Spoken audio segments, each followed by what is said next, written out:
sensitive approach to issues surrounding gender.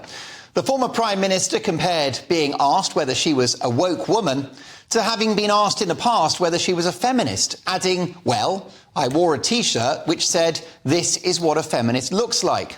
Really, Mrs May? Does a feminist support the woke idea of gender ideology, with fully intact biological males who call themselves women participating in female sport and breaking all records? Does a feminist support the idea of men who call themselves women entering female toilets, changing rooms, rape crisis centres, or even women's prisons? Does a feminist support the idea that lesbians are bigots or transphobic if they're not attracted to a biological male sporting an erect penis? Theresa May is a feminist, is she? Well, with friends like that, who needs enemies? Mrs May says she's woke. Well, woke transgender ideology, which says that you can change your sex and that men are women and that women are men, is not just an affront to any self-respecting feminist, it's an affront to women across the board.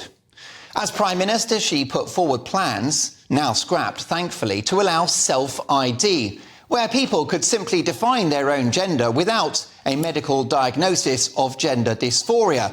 Woke indeed. It's my view that Theresa May was probably the worst Prime Minister in 100 years. Someone who could be relied upon to make the wrong decision at every turn. Rolling over to the EU with her disastrous withdrawal agreement that Boris Johnson and Lord Frost had so much trouble unpicking. The harder Brexit that was eventually achieved is delivering the goods for this country. Trade deals all over the place, economic growth since the pandemic higher than France, Germany and Italy. I could go on. None of that thanks to May.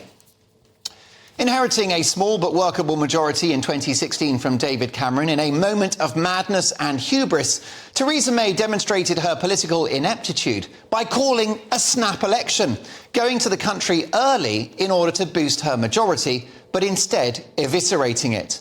She listened to her foolish advisers, Fiona Hill and Nick Timothy, unveiling the hated dementia tax, which would see families beset with that illness potentially having to sell their home.